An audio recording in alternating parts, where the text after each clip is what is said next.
ഈശോ മിശിഹായിക്ക് സ്തുതിയായിരിക്കട്ടെ. യേശുവിൽ സ്നേഹം നിറഞ്ഞ സഹോദരങ്ങളെ എല്ലാവരെയും നമ്മുടെ കർത്താവ് ഈശോ മിശിഹ സ്വർഗം തുറന്ന് അനുഗ്രഹിക്കട്ടെ എന്ന് പ്രാർത്ഥിക്കുന്നു.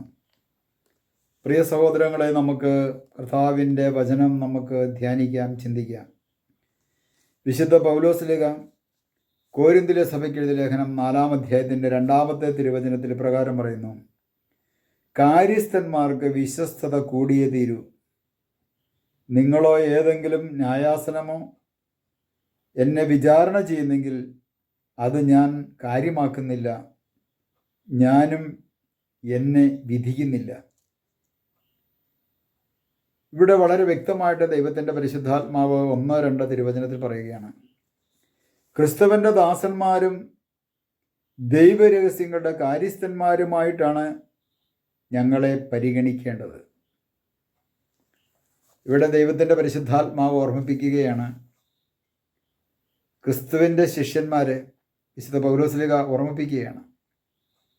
പൗലോസ്ലീഹയുടെ പരസ്യ ജീവിതവും വചനപ്രഘോഷണവുമായി പോകുന്ന കാലഘട്ടത്തിൽ പറയുകയാണ്, ക്രിസ്തുവിൻ്റെ ദാസന്മാരാണെന്ന്. രണ്ടാമതായി, ദൈവരഹസ്യങ്ങളുടെ കാര്യസ്ഥന്മാരായിട്ടാണ് ഞങ്ങളെ പരിഗണിക്കേണ്ടത്. ദൈവീക രഹസ്യങ്ങളുടെ കാര്യസ്ഥന്മാർ, ഈ ലോകത്തിൻ്റെ രഹസ്യങ്ങളുടെ കാര്യസ്ഥന്മാരല്ല. ഈ ലോകത്തിൻ്റെ കാര്യങ്ങളൊക്കെ നോക്കാൻ രാഷ്ട്രീയ നേതാക്കന്മാരും അതുപോലെ തന്നെ ലോകത്തിൻ്റേതായിട്ടുള്ള ആൾക്കാരെല്ലാം ഉണ്ട്. ഓരോ തിരുസഭാ മക്കളും ദൈവത്തിൻ്റെ ദൈവരഹസ്യങ്ങളുടെ കാര്യസ്ഥന്മാരായി മാറണം. അതുകൊണ്ട് 2-ാമത്തെ വചനത്തിൽ പറയുകയാണ്, കാര്യസ്ഥന്മാർക്ക് വിശ്വസ്തത കൂടിയേ തീരൂ. കാര്യസ്ഥന്മാർക്ക് വിശ്വസ്തത കൂടിയേ തീരൂ. അപ്പോൾ ഒരു കാര്യസ്ഥനെ സംബന്ധിച്ചിടത്തോളം അവൻ വിശ്വസ്തനായിരിക്കണം. ദൈവത്തിൻ്റെ കാര്യസ്ഥൻ ദൈവതിരുസന്നിധിയിൽ വിശ്വസ്തനായിരിക്കണം. പ്രിയ സഹോദരങ്ങളെ, നമ്മൾ തമ്പുരാൻ്റെ മുമ്പിൽ വിശ്വസ്തരാണ്. ലോകത്തിലുള്ള മനുഷ്യരെ പറ്റിക്കാൻ പറ്റും, തമ്പുരാനെ പറ്റിക്കാൻ പറ്റത്തില്ല. അതുകൊണ്ട് ദൈവത്തിന് മുമ്പിൽ ഒന്ന് ആത്മപരിശോധന ചെയ്യുക. വ്യക്തമായിട്ട് ദൈവത്തിൻ്റെ പരിശുദ്ധാത്മാവ് 1 കൊരിന്ത്യസ് 4-ാം അധ്യായത്തിൻ്റെ 17-ാമത്തെ തിരുവചനത്തിലും വളരെ വ്യക്തമായിട്ട് ഈ കാര്യം 17-ാമത്തെ തിരുവചനത്തിൽ രേഖപ്പെടുത്തിയിട്ടുണ്ട്. കർത്താവിൽ എൻ്റെ പ്രിയ സഹോദരൻ തന്നെയാകുന്ന തിമോത്തിയോസിന്, ആ തിമോത്തിയോസിനോട് പറയുകയാണ്, ദൈവത്തിൻ്റെ പുത്രനും വിശ്വസ്തനുമായ തിമോത്തിയോസിനെ നിങ്ങളുടെ അടുത്തേക്ക് ഞാൻ അയച്ചത് എല്ലായിടത്തുമുള്ള എല്ലാ സഭകളിലും അവരവരെ പഠിപ്പിച്ചുകൊണ്ടിരിക്കുന്നത് പോലെ ക്രിസ്തുവിലുള്ള എൻ്റെ മാർഗങ്ങൾ നിങ്ങളെയും അനുസ്മരിക്കാൻ വേണ്ടിയാണ്. ഇവിടെ പൗലോസ്ലീഹ വളരെ വ്യക്തമായിട്ട് തിമോത്തിയോസിനെ ഒരു വിശ്വസ്തനായിട്ടാണ് കാണുന്നത്. കർത്താവിൽ എൻ്റെ പ്രിയ പുത്രനും വിശ്വസ്തനുമായ തിമോത്തിയോസിനെ ഞാൻ നിങ്ങളുടെ അടുത്തേക്ക് അയക്കുന്നു. വിശ്വസ്തനാണ് തിമോത്തിയോസ്. വിശ്വസ്തനായിട്ട് ജീവിക്കുവാനും പ്രവർത്തിക്കുവാനും തീരുമാനമെടുത്ത പൗലോസിൻ്റെ ജീവിതത്തിൽ, പൗലോസ്ലീഹയുടെ ജീവിതത്തിൽ ഏറ്റവും വലിയ ജ്ഞാനി തന്നെയായിരുന്ന പൗലോസ്ലീഹയാണ്. പൗലോസ്ലീഹയെ സംബന്ധിച്ചിടത്തോളം വളരെ പണ്ഡിതനായിരുന്ന, ജ്ഞാനിയായിരുന്ന പൗലോസ്ലീഹ ആ തിമോത്തിയോസിനെ തിരഞ്ഞെടുക്കുമ്പോൾ ഒരു പണ്ഡിതൻ തിരഞ്ഞെടുത്ത് മോശക്കാരനൊന്നുമല്ല, വിശ്വസ്തനായ വ്യക്തിയാണ്. അപ്പോൾ ആ പൗലോസ്ലീഹ കർത്താവിനോട് വിശ്വസ്തനായിരിക്കുന്നു.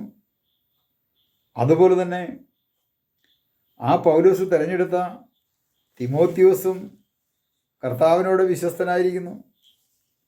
കണ്ടോ, നമ്മളെ സംബന്ധിച്ചിടത്തോളം എത്രമാത്രം ഈ വിശ്വസ്തതയുണ്ട്. 7-ാമത്തെ തിരുവചനത്തിൽ പറയുന്നത്, നിനക്ക് എന്ത് പ്രത്യേക മാഹാത്മ്യമാണുള്ളത്? ദാനമായി ലഭിച്ചതല്ലാതെ നിനക്ക് എന്താണുള്ളത്?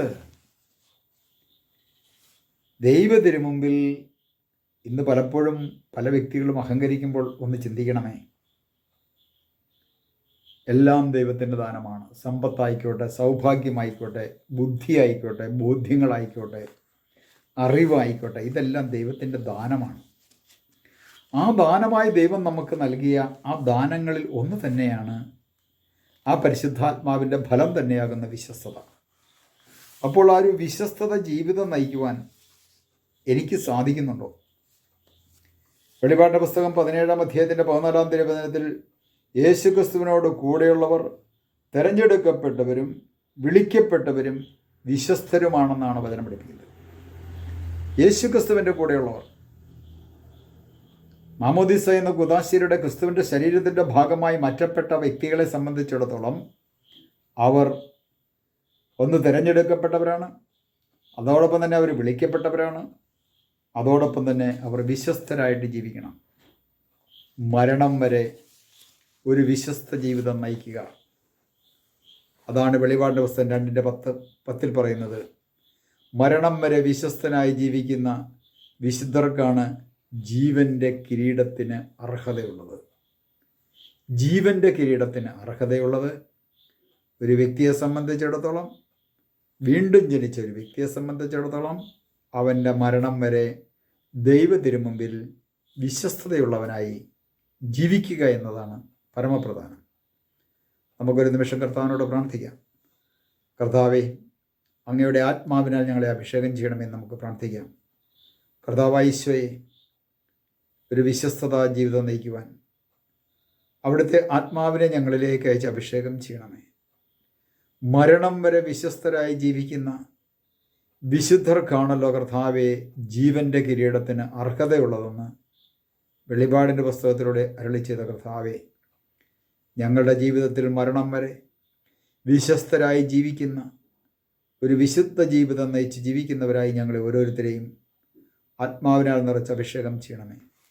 പിതാവിൻ്റെയും പുത്രൻ്റെയും പരിശുദ്ധാത്മാവിൻ്റെയും നാമത്തിൽ ആമേൻ.